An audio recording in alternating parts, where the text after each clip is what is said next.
Welcome to Wabi-sabi Podcast. I'm your host, Adam Yasmin.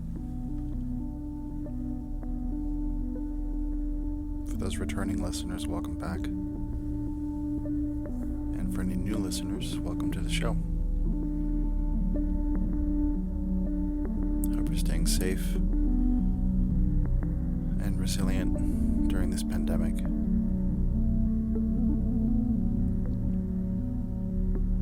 I've personally been finishing up this certification course and in the process of joining the Digital Wellness Collective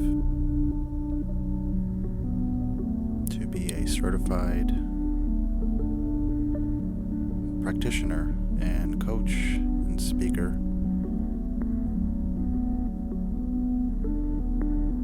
with the express intention of being a support beam for people, individuals, families, groups, teams, in navigating tech overwhelm, tech addiction, any digital related stress.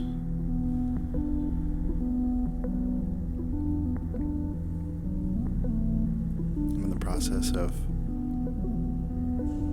developing a series as well as working on virtual events to really address these topics on a daily basis. So please be in touch at adamyasmin.com. And I'm very excited to share today's guest with you. Her name is Cabra. She is an investigative data journalist who was the head of data research for the Panama Papers. Her story is absolutely fascinating, and she herself is also part of the Digital Wellness Collective. So without further ado, here's Mar. All right. Mar, thank you so much for joining me under, considering the time of year, always crazy conditions. Thanks for inviting me. I'm really looking forward to the chat.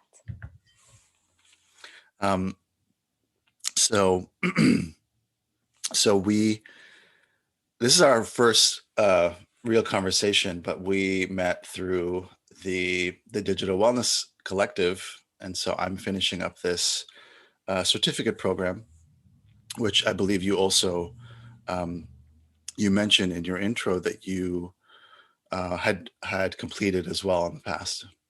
Can you talk about that? Yes. So we're both in the Digital Wellness Institute certificate program, learning through, in 10 weeks. How to have a healthy relationship with technology so that we can teach others. I was one of the first to join in the first cohort, which started this summer. And I got a lot of work and decided that it was best for me to actually wait to do it in the fall. So that's why I'm one of your classmates.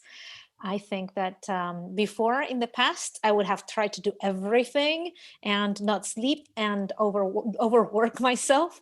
But I'm happy that I took that decision to respect myself, put myself first, and then try to do whatever I want, but always putting myself first as a priority. And that's something that I'm learning how to do, because I learned it the hard way, which is I burnt out, went way beyond my limits. So now I'm trying to educate myself on how to put myself first above anything in my to-do list. It sounds like putting ourselves first is the great wisdom of 2020. Yes, especially in some form. Yeah, and especially those of us, I think, that are very passionate about our work. I'm a journalist. And us journalists are very passionate animals. We believe in what we do. We put as much hours as it's needed. We want the story to be out in the public. I am actually an investigative journalist. So that's even more passionate because the issues that you normally work on are issues that the public needs to know. You're exposing things that others want to keep hidden. And what I wasn't taught much, neither at home, neither in my education, was that unless I'm well, I'm not going to be able to do the work. I always thought of myself, I had a bit of a superhero complex, I guess, or superwoman complex of I can do everything. And it doesn't matter how much I sleep, it doesn't matter what the quality of my food or how much I eat or when I eat. It doesn't matter if I don't do exercise. And the reality is it matters. I know it's very obvious for some people, but I just didn't. I don't know. It just didn't occur to me before, I guess. I hear what you're saying, and I'm not a journalist, so I can't. I could do my best to empathize and sort of be in your shoes, but at the same time, I can take a step back and notice how we grew up in seeing journalists in that viewpoint, sort of in movies and in stories, like what's her name, Lois Lane in the Superman movies, was just nonstop. You never saw her resting or sleeping or eating or taking care of herself. Like, I feel like we, as not just as a, as here, I'm in the States, you're in Spain. I feel like it's a this worldwide phenomenon of this uh, this hustle culture of, and being an investigative journalist. Like, you can't stop until it's done and it's out and it's perfect. And so, um, yeah, that just really struck me as you were explaining that. Yes, totally. And not just for everyone in the movies. Inside of the profession, we Mm, actually value people that are connected all the time. yes, The ideal image of a journalist is this person that wakes up and puts up the radio and starts listening to the news right out of bed or even from bed, that is connected to the phone and connected all the time, from the beginning until the end. And there's this idea in journalism that being a journalist equals being connected all the time. Being a journalist equals being stressed out. And I do believe that we need to challenge those assumptions. And that's one of the things I'm trying to do now. I burnt out after a period of prolonged stress. So I had a lot of stress for many, many years, especially in the year where I was the uh, head of the data and technology team that coordinated the Panama Papers, the largest leak in journalism history and one of the largest collaborations in journalism history. And I was hyper connected then because we were dealing with about 400 journalists from all over the world. So imagine no time zones, the whole yes, world connected and active and discovering inside this big leak all these leads. And we were all so excited. And what I did not see coming was that I was, being stressed, and I was becoming tired and tired and tired. And I did not see coming. But one day I was like, my energy was completely low, finished. completely depleted. And I think that's happening. That happened to me, and it took me a while to recover from that burnout. And it's happening more and more to journalists because of those ideals of the journalist needs to be connected all the time, journalists cannot disconnect. And that's why right now I'm trying to challenge those assumptions with different initiatives. And one of them is actually a course I co-founded, an initiative I co-founded called the Self-Investigation, Mm. which is a stress management program and digital wellness program for journalists, where we teach journalists how to deal with stress, how to deal with technology in a healthier way. And at the same time, we challenge those assumptions. It is okay if you put boundaries. It is okay if you say no. It is okay if you just take a small break to breathe. And I think that we've already done 3 courses for journalists. We've trained almost 300 journalists already. We started after the COVID outbreak, so we started this summer actually, and the reality is that it is pretty innovative in journalism to say, hey, take a break, which, it sounds funny, ironic, and sad at the same time. But really, like, my main message is, hey, journalists, you can take a break. It's okay. It's okay. It's important. One of the mantras that we repeat to journalists is, you are as important as your work. That sounds very profound, especially in this particular moment in time. I have so many questions to ask about. I mean, first of all, the Panama Papers, because I feel like right now at the end of 2020, and I'd say mostly Americans, but I imagine also the rest of the world, we've been living under 4 years of this administration, and the barrage of tweets and the oftentimes, the trauma induced from all the everything that has transpired up until this point. I imagine that people by now kind of forgot about the Panama Papers, because it was 4 or 5 years ago when it was released in one sort of seemingly in this one climactic moment. And I want to ask you what so you said you were head of data mining for the Panama Papers. And for people who don't know, the Panama Papers was like a several thousand document, Millions, several million. 11.5 million. Thank you for correcting me. 11.5 million document leak, constituting around 2.5 terabytes Exactly. of data, and basically implicating many people across borders in sort of tax evasion, committing fraud, et cetera, et cetera.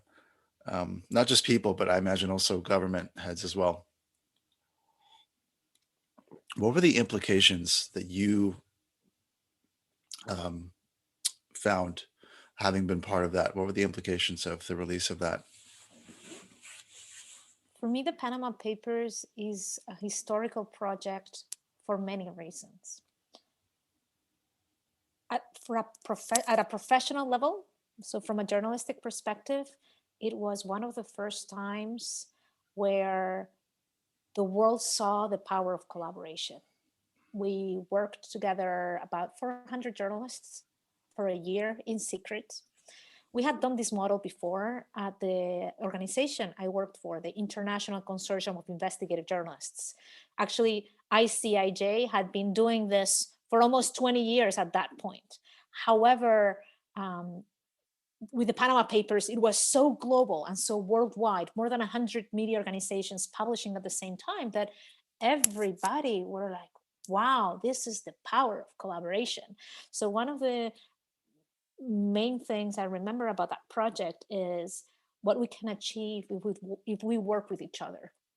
And this is applicable to journalism, but it's applicable to many, many, many other fields. And we worked for more than 100 different companies and still were able to join forces to try to make sense of a very complex topic. So I think that's one of the interesting things about the Panama Papers.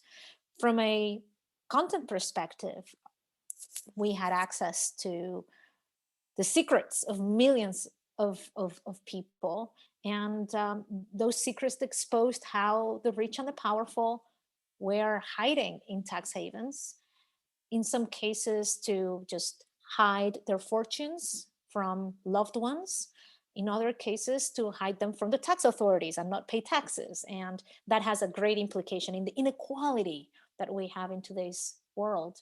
And in some other cases, there were criminals in those documents that were using tax havens to trade with weapons, to do terrorism, etc., etc. And I think that that's basically what we were able was to put this spotlight on these parallel economy that was being used in the world, but we didn't know much about because tax havens sell secrecy. So that was interesting to get, like a vision into this secret market. And we were able to expose it, and that led to legislation being changed, that led to investigations happening at a criminal level, for example, in the US, at many other levels, that led to taxes being recovered and then being used in education, in healthcare, in different countries. And that also led to many other um, um, what's the word in English? Many other things. Let me just use the word things, like high profile resignations. We had the Prime Minister of Iceland resign, the Prime Minister of Pakistan resigned, a minister in Spain resigned. And by then it was not normal for a minister to resign in Spain, because the reality is that there were a lot of politicians in that league. So I would dare saying that the Panama Papers is the investigation in journalism history that has had a higher impact and more widespread impact in countries, because we had impact pretty much in every country we published, and we're talking about 80 countries. Yeah, that sounds, because I remember reading about it, learning about it, just now in the few years that have transpired since then. And I remember, and I can look back at it now, and as you're describing it, having the privilege to speak to someone who was who was also responsible for that project, for the release of it. Um, it it did feel like the world has changed now on the other side of the release of this, almost in like um what's the word I would use? It's almost like I'm gonna take the word information and apocalypse and put them together and say infocalypse.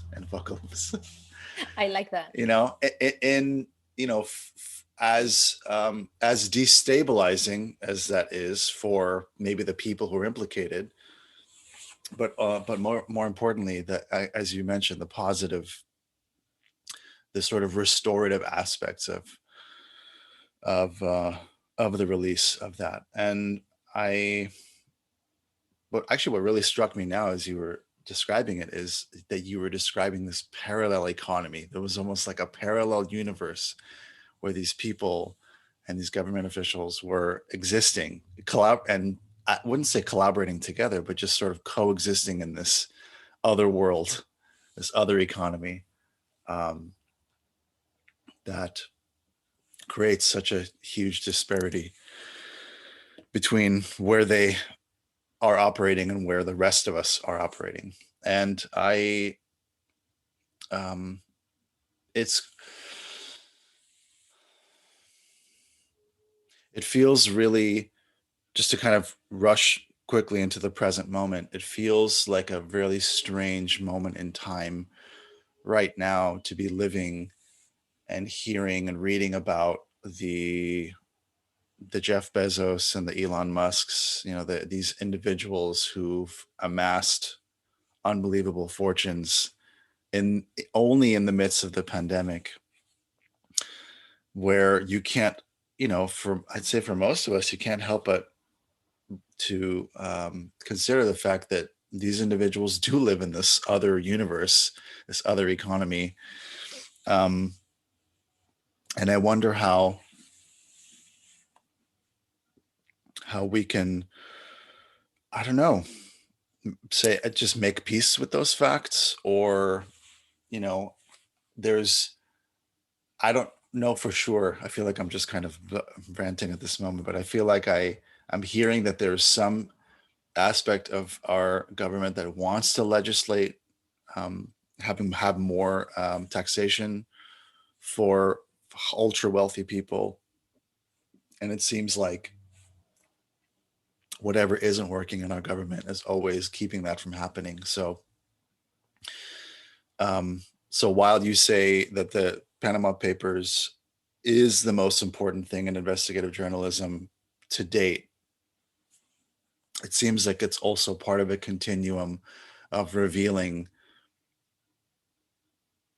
these facts that these individuals, these government officials, just do not uh, actually really exist, maybe economically, in the same world as we do. And how do you how do you move forward with optimism or realism or cynicism or hope? Like, how do you move forward after that into today?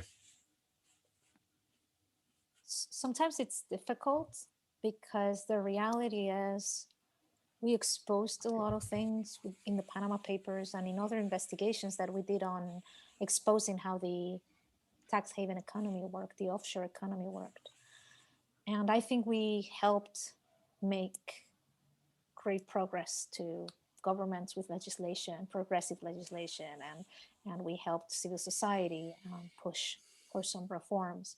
And at the same time, investigation after investigation that we did, we saw that whenever something is exposed and a loophole is being closed, another loophole is being opened. So one of the things, trends that we started seeing when at the end of the work that we were doing at the ICIJ on tax havens was that some of the fortunes of some of the powerful people moved their fortunes into blockchain, which is also not transparent. So as a journalist, part of me was like, damn it, there's nothing we can do. There's always going to be, another way out for people who want to hide their assets. And at the same time, seeing all the impact that we achieved was that what made me feel good and what made me feel hope. I believe that what journalism can bring to the world today is meaningful work that creates impact and that helps society be a better place. And journalists, after all, are people who get paid to look into what's happening and the mess that's going on in the world and make sense of that mess for other people that don't have time. Or investigative journalists need to uncover things that others want to keep hidden. So I believe there are always going to be issues, but if to expose and issues to work on, but as long as we concentrate on creating meaningful content and making sense of the world for people, I think that the work of journalists and investigative journalists is worth it. And that's why I do believe in doing work with impact. I actually have joined this year a fellowship by Acumen, which is a US-based organization. It's an impact investment company that has this fellowship to promote ethical leadership among leaders of social enterprises. And the reason why they accepted me as a journalist is because they believe that journalists can also be catalysts of change and amplifiers of change. And that's what I'm up for when I do journalistic work. Right now, I don't do journalistic work all my time, but I try to do whatever I try to do is connected with impact. The impact that I'm searching right now with my actions, be it journalistic or other type of actions, is I do believe that one of the challenges that we have ahead of us right now is that technology is reshaping how we behave as a society, how we connect with each other, and how we interact between each other and with ourselves. And that's why I'm concentrating my energy right now on creating solutions to raise awareness on how technology is changing everything and how we can use it for good.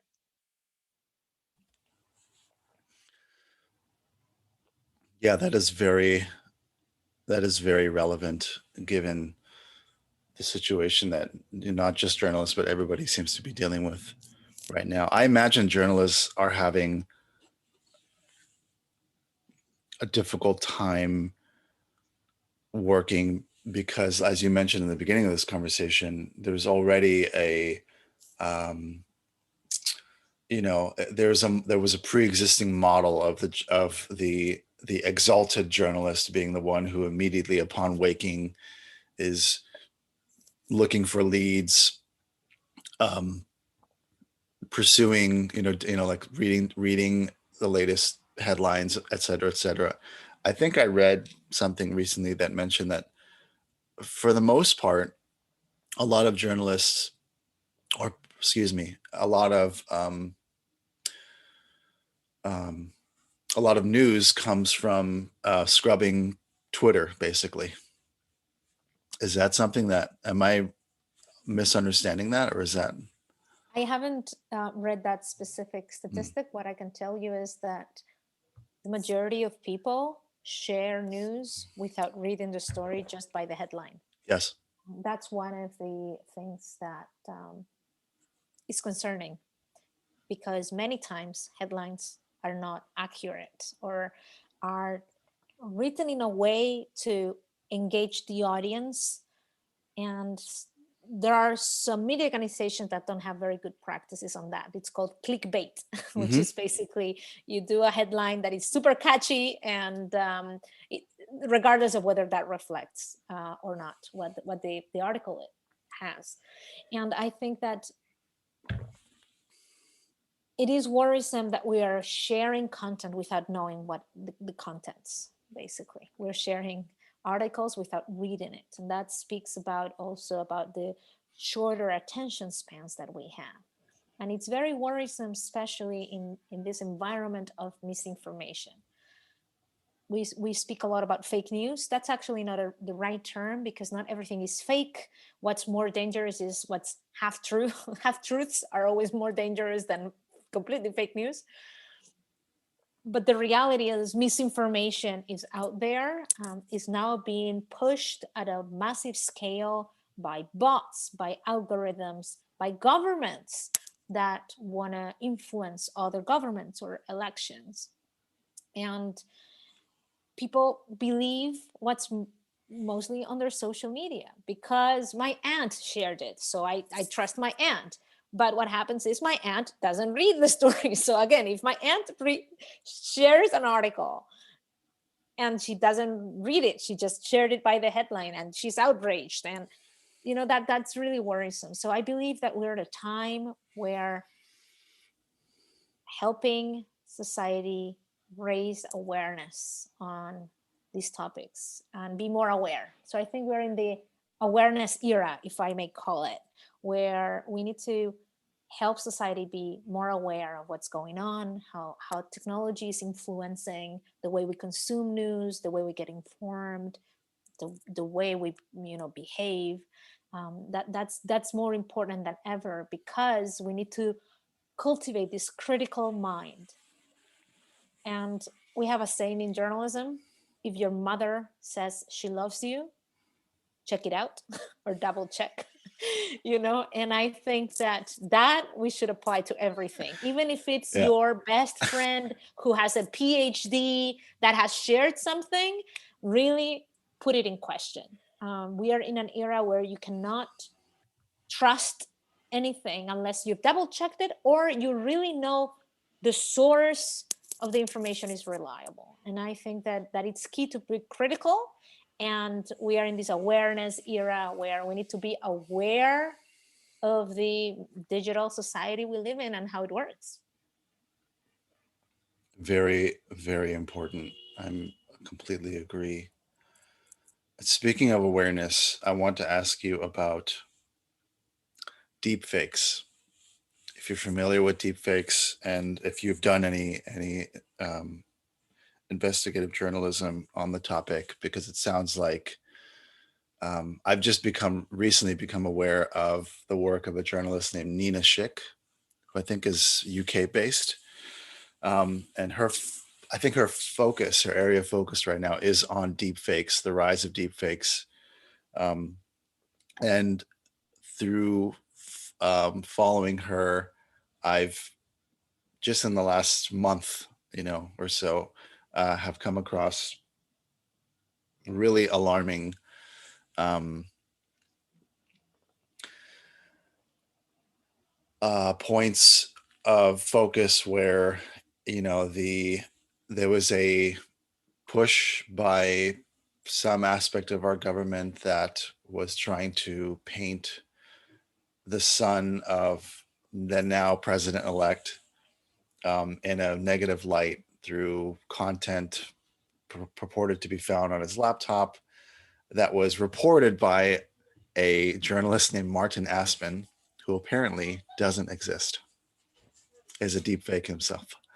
And so it turns into this like Philip K. Dick sort of narrative where if we thought articles and clickbait exist to basically just destabilize and to confuse people, what happens when images of AI, just AI driven people, I mean, they are parts of people. So like you say, that there's kernels of truth, but then they themselves, this finished product is not an actual person, but it's used as a front to push a completely BS article. Like, how do we even? This is a really heavy question. It gets really philosophical, but I wonder if you can speak to that. Yeah, I think that something else another term that we use in journalism that I think applies here is activate your bullshit detector. And I think that's something I recommend everyone to be more critical with reality and with the news. I do think it's very important whenever you receive content from others or when some content gets to you, you need to question, what is the source? What do I know about the source? How reliable is this source?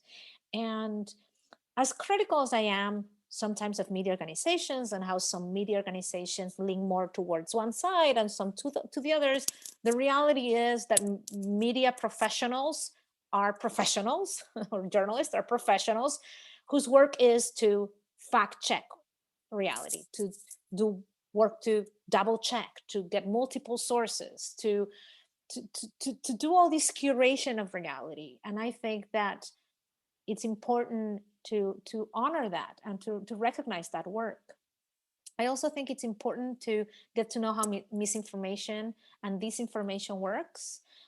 I believe one of the organizations that is doing great work on this front is called First Draft, and their website is firstdraftnews.org, and they have a lot of resources on how to combat disinformation and how to get better informed. I personally don't have much knowledge on deep fakes other than, you know, I read about them, I know what they are, so I don't like speaking about things I don't know in detail. But the effects of artificial intelligence and unethical artificial intelligence on society is one of the topics of my concern. And this is why one of the initiatives that I created, another initiative I co founded, is an institute in Spain to promote ethical artificial intelligence and to study the impacts on society of artificial intelligence. It's called Odise IA. IA is artificial intelligence in Spain.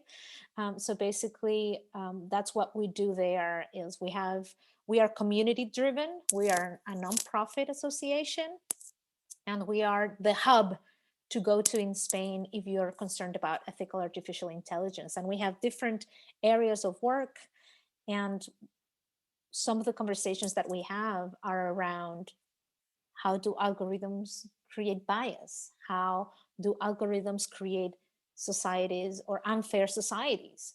And how can we prevent that from happening? And we still haven't started anything on deep fakes, but we have had some conversations already on the ethical aspects of artificial intelligence, and that goes beyond deep fakes. Deep fakes is like what people are more scared about because it's what's more visual, but I am as scared as I'm kind of like concerned about that, and at the same time I'm also concerned about algorithms in government for predictive policing that are actually using bad data and replicating racism patterns.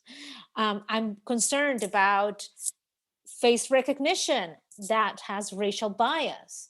I'm concerned about how algorithms are being used sometimes to decide who gets governmental funding, and that can have an impact. Or judicial work that is using algorithms, but is sometimes tainted and biased. So I'm also concerned about that. It's not so highly visible and at the same time has very deep implications too. Absolutely. There's so much, there's definitely so much to inquire within, um, that for most of us who are beyond stressed out, approaching a year, living in a pandemic, some of us with parents with kids, others not, others working from home, others, I mean, that our our discernment, or a bandwidth for discernment and for critical thinking, has been Yeah, and chipped that's why, away, which is scary. Yeah. yeah, and I guess that's why it's so important the work that the Digital Wellness Institute and Digital Wellness Collective are doing. And I guess that's probably why we are doing this course, and that we why we are becoming experts in digital wellness. I believe that in this crazy world that we live in, where technology has so much influence on everything we do, we really need to rethink how to have a healthier relationship with technology, and how to have a healthy relationship with ourselves and our work, so that we can have some clarity of mind. We cannot afford to have individuals that are burnt out, that are have cloudy minds, because the world is very complex right now, dealing with very complex topics. We need as much clarity of mind as possible, and that's what we all should work on. And part of that work should be done with ourselves, on redefining our relationship with technology. Yeah, and I really appreciate not only you taking the time for this conversation, but to just in the work that you have done, the work you continue to do to help other journalists, um, and wherever you will be taking that, you know, as we move on. I want to ask you, before we put a bookmark in this conversation, just if you could maybe speak just to I wanted to go ask you about, what you've been observing about the U.S. from across the ocean, but I think I want to save that for the next conversation because it's still so triggering. Because I haven't watched, what was released this week, but nor do I plan to. But I want to ask you just about the pandemic for the last few minutes, just how that's going for you in Spain. What do you how's that affected you personally, professionally, and what you see moving forward? To me, it's been very interesting, because when the pandemic hit here, which was in March, and we had very strict confinement, a very strict lockdown. We were not able to leave our houses pretty much for 100 days. So it was more strict than what you guys had in the US. Everybody was overwhelmed, or a lot of the people I knew, or what the news were talking about, was people were overwhelmed because they had to work remotely, because they were overwhelmed by uncertainty. And I was not overwhelmed by neither of those two things, because I've been working remotely for 10 years already, and have had to redefine my relationship with technology, because I burnt out, because I didn't do it well before. So I burnt out 3 years ago. I had to redefine my relationship with technology. So now I have a healthy relationship with technology, and I know how to establish digital boundaries.